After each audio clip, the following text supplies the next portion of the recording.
अस्सलाम वालेकुम व्यूवर्स, आप देख रहे हैं चैनल ब्लैक रोज़।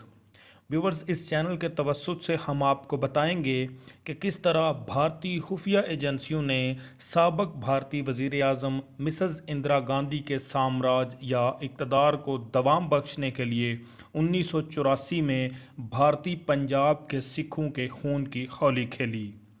व्यूवर्स, अगर आपने अभी तक हमारे चैनल को सब्सक्राइब नहीं किया तो चैनल ब्लैक रोज़ को सब्सक्राइब कीजिए और बेल आइकन को प्रेस कीजिए ताकि हमारी लेटेस्ट वीडियोस आप तक पहुंच सकें। तो चलिए फ्रेंड्स, शुरू करते हैं हमारी आज की episode operation blue star. Parmar का ताल्लुक मेहनतकश जाट घराने से था। अपने मजबूत बदन को उसने आज तक संभाल कर रखा हुआ था। 21 साल की उम्र में उसकी शादी एक देहाती औरत से कर दी गई। उसके बाप ने परमार को ये तंबीह की थी कि खबरदार, कहीं अपने से ज़्यादा पढ़ी लिखी औरत से शादी की हिमाकत न करना। 1970 को परमार कनाडा में अपनी बीवी सुरिंदर कौर और 3 साला बच्ची के साथ दाखिल हुआ और वो ये कहता था कि मैं भी यहाँ वही मकसद लेकर आया था जो ज़्यादातर एशियाई लोग लेकर आते हैं, यानी पैसे कमाना। मेरा भाई यहाँ था, मेरी बहन भी यहाँ ही थी और उन्होंने ही मुझे यहाँ बुलाया। कनाडा में आने वाले दीगर सिखों की तरह वो भी पहले पहल वेस्ट कोस्ट पर एक मकामी मिल में मुलाजिम हो गया, जबकि उसकी बीवी एक मछली फार्म पर काम करने लगी। इन दिनों वो आम सिखों जैसा एक सिख था। इन दिनों वो ना तो सर पर बहुत बड़ी पगड़ी बांधता था और ना ही उसने नीले रंग का लंबा सा चोगा जेब तन किया था।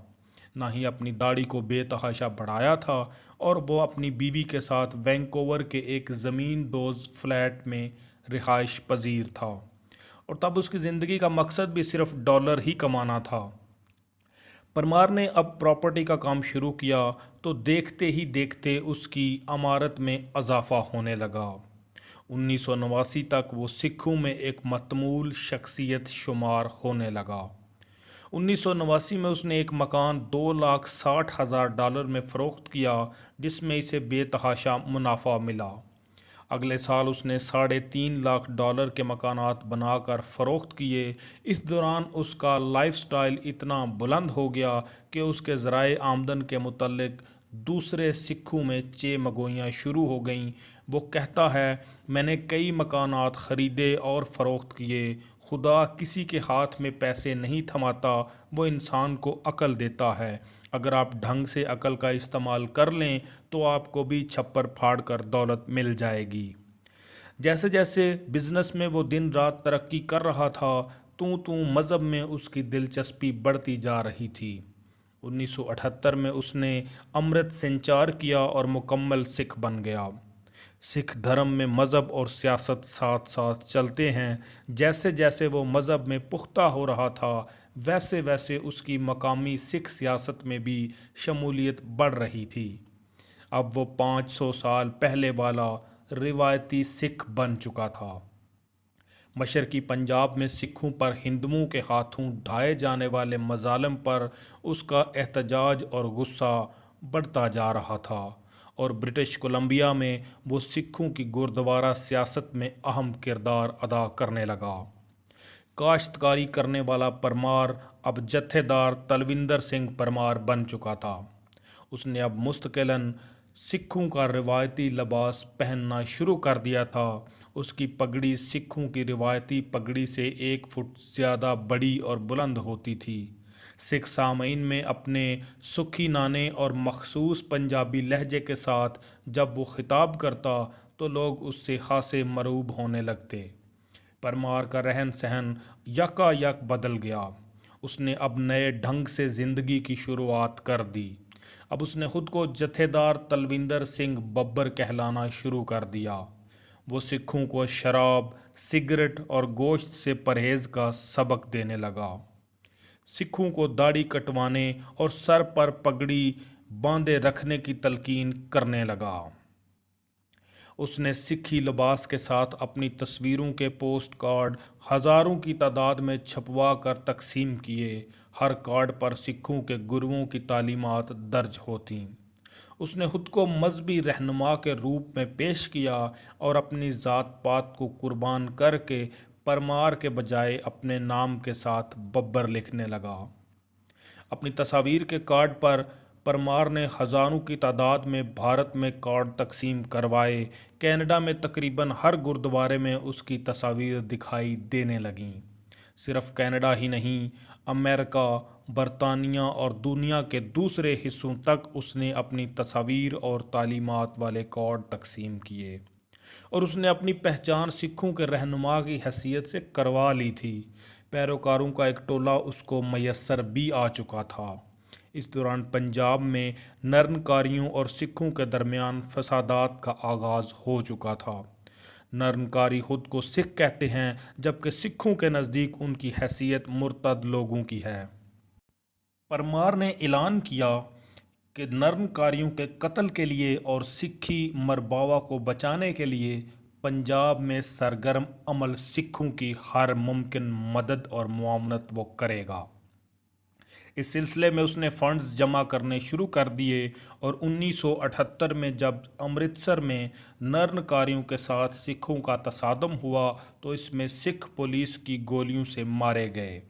इस वाक़े की शोहरत तलविंदर सिंह परमार के हवाले से होने लगी, और अब वो सिखों में एक हुर्रियत पसंद और मजहबी मुहाफ़िज़ की हैसियत इख्तियार कर गया।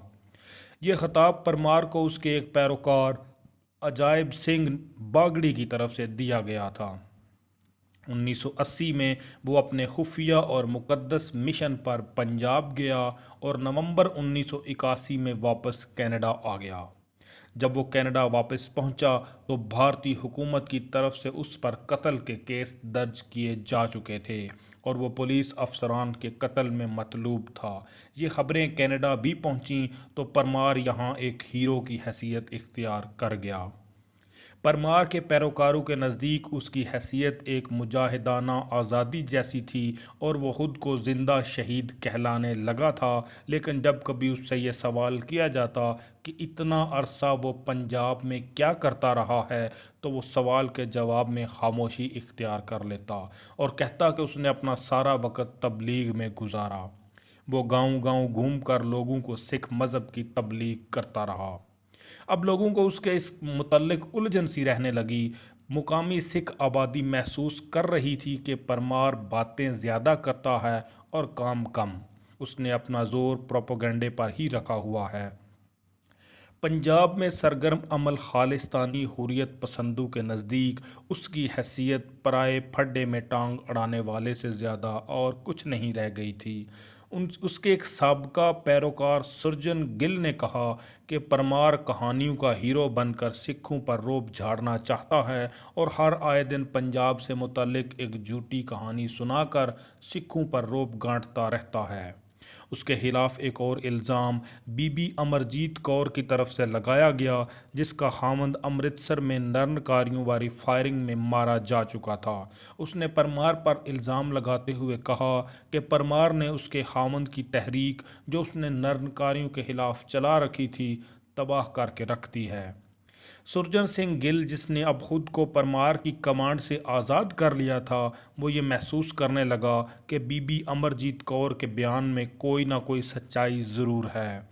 उसने इस इल्ज़ाम की वजाहत जब परमार से मांगी तो उसने गिल को बताया कि किस तरह उसने अपनी जान जोखिम में डालकर और अपने साथियों की पंजाब में जान बचाने के लिए अखंड कीर्तनी जिथे मुतहिदा मजहबी फाइटिंग फोर्स को बब्बर खालसा का नाम दिया, वरना वो सब लोग मारे जाते जो कीर्तन जत्थे के मेंबर थे, जिनमें बीबी का खामंद और ख़ुद परमार भी शामिल था। बब्बर खालसा तहरीक के मुतल्लिक परमार का दावा है कि इस नाम की जमात उसने मगरबी दुनिया में कायम की। बब्बर खालसा का मतलब सच के लिए मर जाने वाले शेर हैं। बब्बर खालसा तंजीम पंजाब में भी मौजूद थी, लेकिन पंजाब से ज़्यादा ज़ोर शोर के साथ उसका नाम कनाडा में गूंजने लगा। भारतीय हुकूमत ने परमार पर इल्ज़ाम लगाया कि उसने 19 नवंबर 1981 को 2 भारतीय पुलिस ऑफिसर्स को कत्ल किया है। वाक़यात के मुताबिक परमार और उसके साथी पंजाब में किसी जगह छुपे हुए थे। जब रात पुलिस ने वहां छापा मारा, ये छापा चेड़ू नामी गांव में नरिंजन सिंह के मकाम पर के मकान पर मारा गया था, जहां अंदर मौजूद लोगों ने पुलिस से मुकाबला शुरू कर दिया और फायरिंग के दौरान प्रीतम सिंह इंस्पेक्टर और सूरत सिंह कांस्टेबल मारे गए। पुलिस का कहना था कि फायरिंग करने वाले दहशतगर्दों की कमान तलविंदर सिंह परमार कर रहा था। जोगिंदर सिंह खैरा, जो पंजाब में सीआईडी का चीफ था, उसने परमार की शनाख्त का दावा भी किया।